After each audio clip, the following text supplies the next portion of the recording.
Welcome back. I'm Tommy, and I help people step into their power by eliminating negative beliefs and thought patterns. So today we're going to talk about intuition.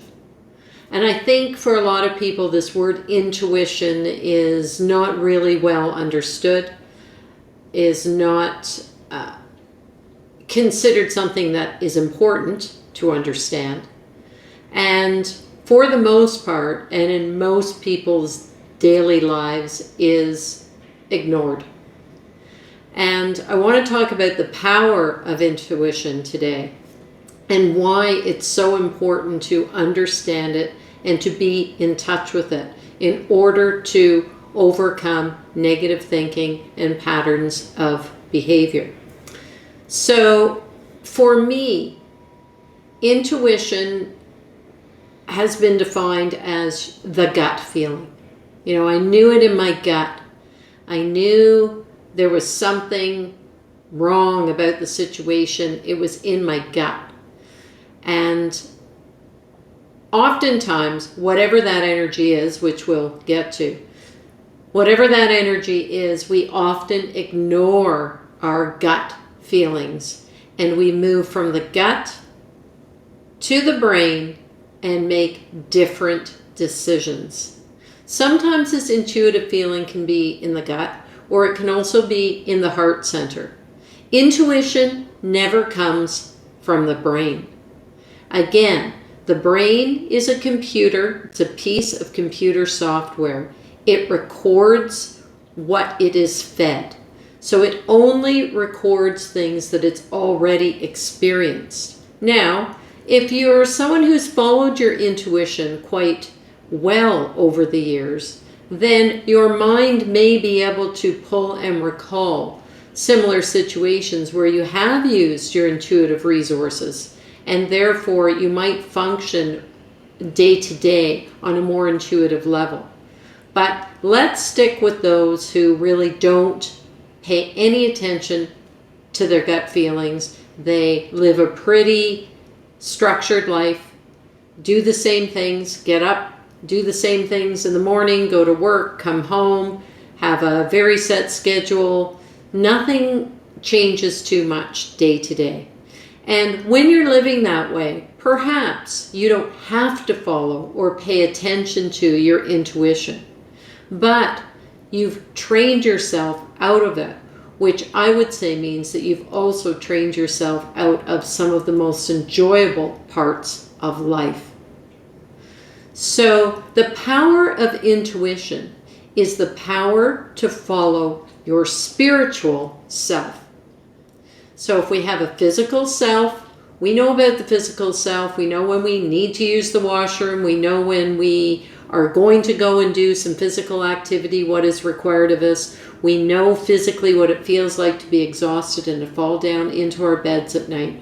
We understand physical sensation. We understand pain. We understand pleasure physically. That's pretty straightforward. And then we have our mental capacities. And that too is pretty straightforward. We think about things. We do things. The brain allows us to do those functions that we don't actually think much about, but we do anyway, like brush our teeth and eat breakfast in the morning and so on. Again, the brain is the computer. It's the software program that runs based on what we fed it. And that's where sometimes, again, we get into difficulty with negative behaviors and thinking patterns, because that's what we've trained our brain to absorb and to keep repeating.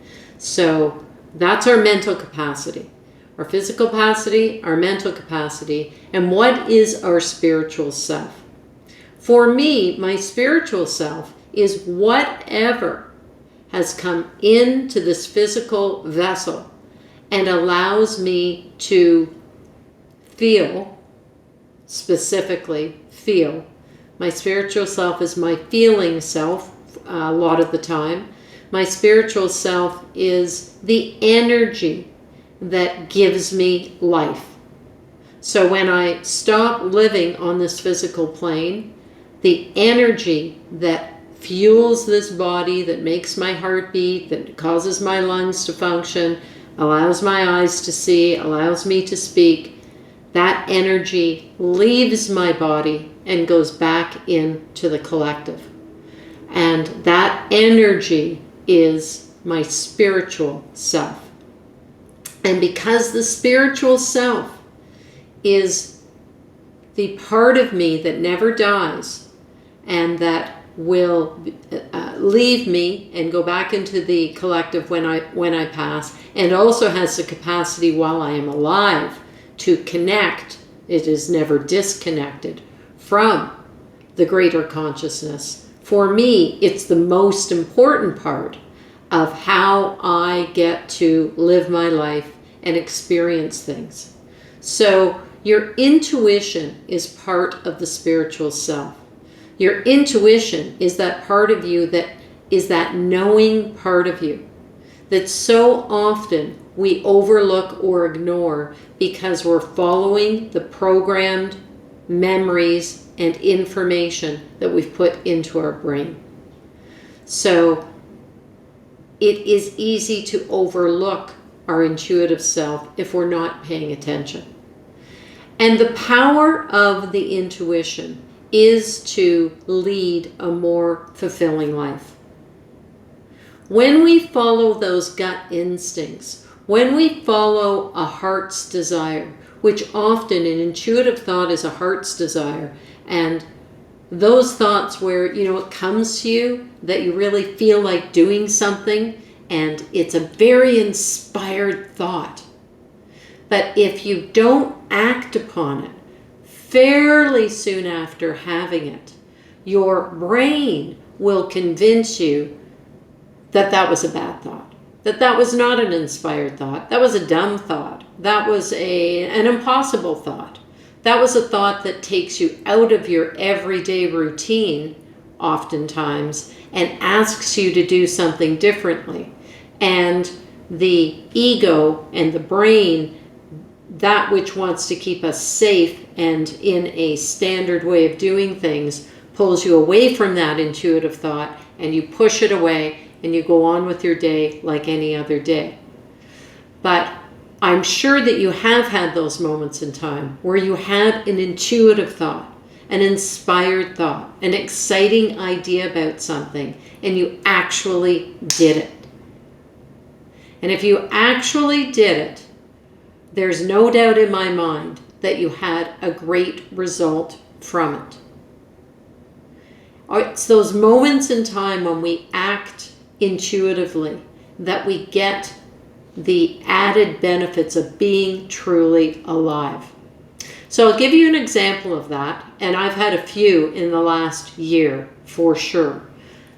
But one that just happened to me yesterday, even though my first intuition about this came a couple of weeks ago. So I want to talk about the power of the intuition and also the power it has over us if we don't act on it. So probably about 2 weeks ago now, I had an idea about booking a plane ticket to go out west to see a friend perform a one-woman show that I have been very supportive of in terms of understanding that she's been writing it and working on it for at least a year, if not more. And she's finally got herself into the Fringe Festival in Kelowna out in BC, and she's going to be performing this show. And I'm so excited for her. And I had a thought a couple of weeks ago, I should be there, period. Now, I should be there before I start thinking about the time, the money, all of those things. I should be there. And I knew in my gut that I should be there. But I started that. I can't afford it, or even if I can afford it, I shouldn't spend my money there. I've got other things to do. She'll perform it some other day, some other place. It just went on and on. I'm starting this new coaching business. I don't have time. It's not the practical thing to do. And so I pushed it away. But the interesting thing is, because I practice these other methods of following my intuition daily, one of which is the sitting in the quiet of meditation to allow yourself to be in touch with this energetic spiritual self and to follow and to guide it and to ask it for guidance. It's harder for me to ignore my intuition these days. So every day or two since then, this inspired thought has come back to me. And I have become even better at pushing it away. It's like, oh, that inspired thought. No, I already pushed that away. I don't need to readdress it again.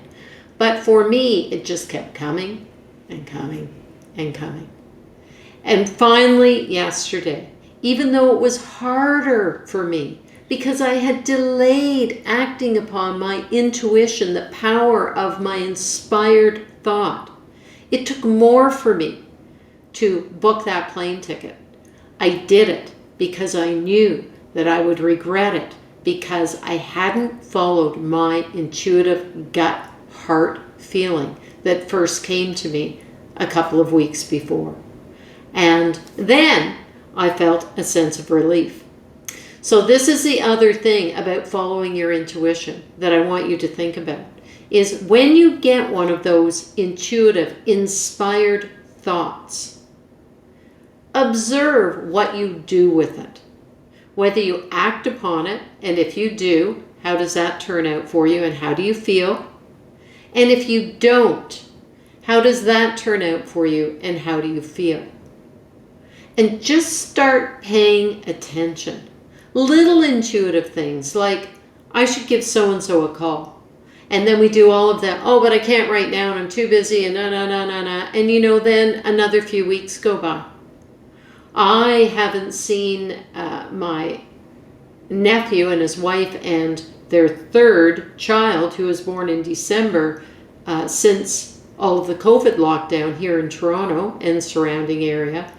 And I had said about 2 months ago now, when might I be able to visit?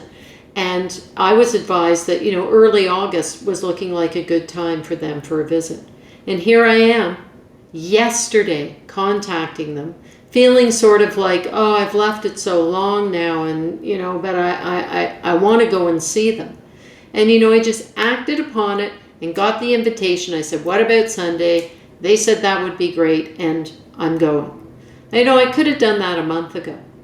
But either way, these little things that we feel that we should act on, and then we spend more energy not acting on them than actually doing what we're inspired to do.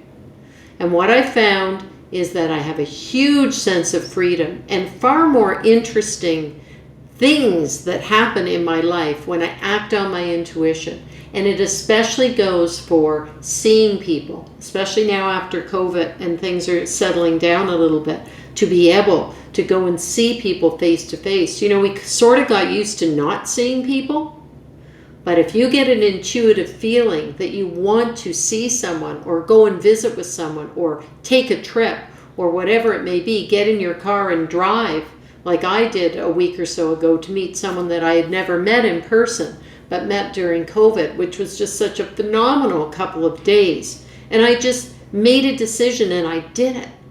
And now I have this additional memory of my life that makes me more appreciative of my life. Because the more I act on my intuitive, heartfelt feelings, the more wonderful experiences and memories I develop for myself and for those around me. So think about your intuition, pay attention to it. Sitting quietly in meditation or prayer or quietly by a body of water or in the forest or going for a walk in nature, these are moments where you can get in touch with your intuitive, spiritual, energetic self. And pay attention to what your energetic self is telling you and communicating to you. And see if you can't slowly start to act a little bit more on these gut, heartfelt feelings. And let me know if you're living a more inspired life as a result of it. It is the power of your intuition. It is there for a reason and waiting for you. So that's what I have to share. I hope you enjoyed it. Please press the heart up here if you'd like to subscribe. Share my videos. In the description below, you can find our links to Instagram and our Facebook group. You can click the Calendly link and book a discovery call with me if you want to explore the possibility of doing some one-on-one coaching. Whatever you might like to do in order to step into your power and eliminate negative beliefs and thought patterns, I'm here to help you do that, and I'll see you again.